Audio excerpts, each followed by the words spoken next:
Bismillahirrahmanirrahim. Assalamu alaikum. I hope you all are fine students. I am your geography instructor Ms. Farheen and I welcome you all to today's lesson. Dear students, I hope by now you have finished the bridging with your teacher. Very good. Now let's just quickly move forward towards today's lesson. In today's lesson, you will be able to describe the physical features of plains. So plains क्या चीज हैं?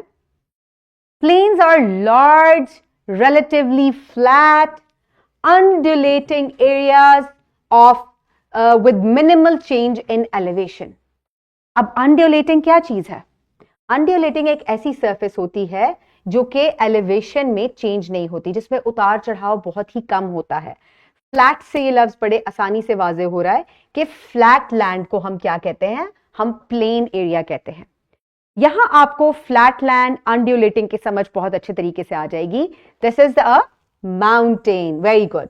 सो एक mountain में अगर आप देखें तो elevation जो है वो कॉन्स्टेंटली इंक्रीज और डिक्रीज हो रही है, जबकि एक प्लेन जो है it is relatively very flat and very smooth area.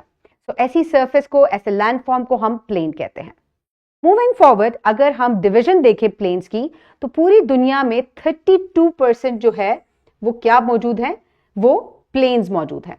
बाकी आप देख सकते हैं 71% जो है वो दुनिया में वाटर मौजूद है, ओशंस की फॉर्म में. तो my dear students, there are vast amounts of plains on earth.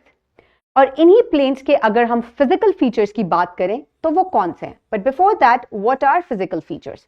Physical feature किसी भी ऐसी चीज को कहते हैं जिसको हम टच कर सके. So moving on towards the physical features one by one. एक प्लेन के फिजिकल फीचर्स में सबसे पहली चीज आ जाती है कि ये फ्लैट ट्रेन होता है. ट्रेन का क्या मतलब होता है? यानी कि एक लैंडफॉर्म. तो बिल्कुल फ्लैट लैंडफॉर्म होता है. एलिवेशन इसकी यानी कि उतार चढ़ाव, हाइट जो है वो बहुत ही कम होती है. फर्टाइल सॉइल होती है, यानी कि जरखेज जमीन या मिट्टी होती है. और यहां पर एक दरियाई निजाम भी अक्सर मौजूद होता है, जैसे कि फ्लड प्लेन्स.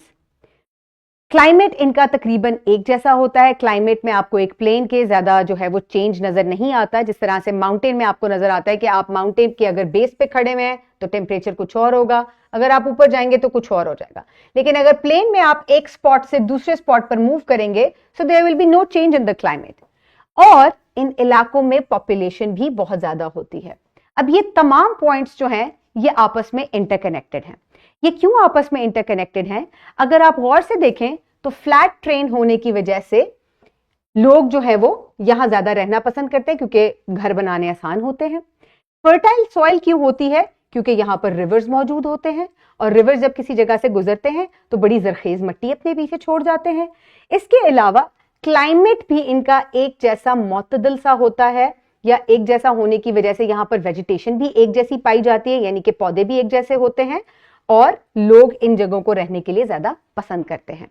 ये एक मैप आपको अपनी स्क्रीन पर नजर आ रहा है जो कि किसका मैप है? इंडो जाइगैंटिक प्लेन्स का मैप है, जो कि कहां मौजूद है? जो कि सब कॉन्टिनेंट में या साउथ एशिया में मौजूद है. पाकिस्तान और इंडिया दोनों इलाकों में ये मौजूद है. और ये यहां इस वजह से मौजूद है क्योंकि यहां पर बहुत बड़ा दरियाई निजाम मौजूद है. पाकिस्तान में भी रिवर इंडस और इसकी ये जो छोटे दरिया, 5 दरिया इसके साथ इसकी ट्राइब्यूटरीज मौजूद है. इनकी वजह से ये तमाम जो एरियाज हैं ये रिवर प्लेन्स हैं, ये फ्लैट हैं, यहाँ पे जरखेज मिट्टी है और इसी वजह से यहाँ लोग जो हैं वो ज्यादातर काश्तकारी करते हैं और बहुत ज्यादा पॉपुलेशन यहाँ पर मौजूद है. एक जैसा क्लाइमेट होने की वजह से, एलिवेशन चेंज ना होने की वजह से एक जैसे पौधे यहाँ देखने को मिलते हैं. क्लाइमेट भी एक जैसा होता है. ये सबसे बड़ी एग्जाम्पल है. ये पूरा एरिया जो है ये इंडस प्लेन्स कहलाता है पाकिस्तान में. और ये हर डॉट जो है ये आपको पॉपुलेशन डेंसिटी शो कर रहा है. एक डॉट जो है वो 0.5 मिलियन पॉपुलेशन के इक्वल है. तो आप देख सकते हैं कि सबसे ज्यादा पॉपुलेशन जो है वो पंजाब में मौजूद है. Why? Because it is a flat plain area और यहाँ पर लोग ज्यादातर जो है वो एग्रीकल्चर से मुंसलिक हैं क्योंकि यहाँ दरिया मौजूद है, यहाँ घर बनाने ज्यादा आसान है. तो माय डियर स्टूडेंट्स, पूरी दुनिया में मुख्तलिफ इलाकों में प्लेन्स पाए जाते हैं. एशिया में रशिया के इलाके में प्लेन्स पाए जाते हैं. इंडो जाइगैंटिक प्लेन्स जो साउथ एशिया में है. इसके अलावा अफ्रीका के बहुत से इलाकों में प्लेन्स पाए जाते हैं. नॉर्थ अमेरिका में ग्रेट प्लेन्स पाए जाते हैं. इसके अलावा साउथ अफ्रीका में भी बहुत सारे प्लेन्स और ग्रासलैंड्स जो है वो मौजूद हैं. प्लेन्स ना सिर्फ गर्म इलाकों में मौजूद होते हैं बल्कि ये ठंडे इलाकों में भी मौजूद हैं और इनको हम टंड्रा प्लेन्स कहते हैं। और इनको आप आराम से देख सकते हैं कि ये कहाँ कहाँ मौजूद हैं। ये नॉर्थ में मौजूद है दुनिया के और साउथ में आर्कटिक के इलाके में मौजूद है। My dear students, after completing this lesson, you will complete this interactive worksheet in the class, and then you will complete the formative check that is given at the end of this lesson. Your teacher will also do the formative check with you that is given in the workbooks, and furthermore, your teacher will assign you with the homework. So my dear students, I hope you have enjoyed today's lesson. I will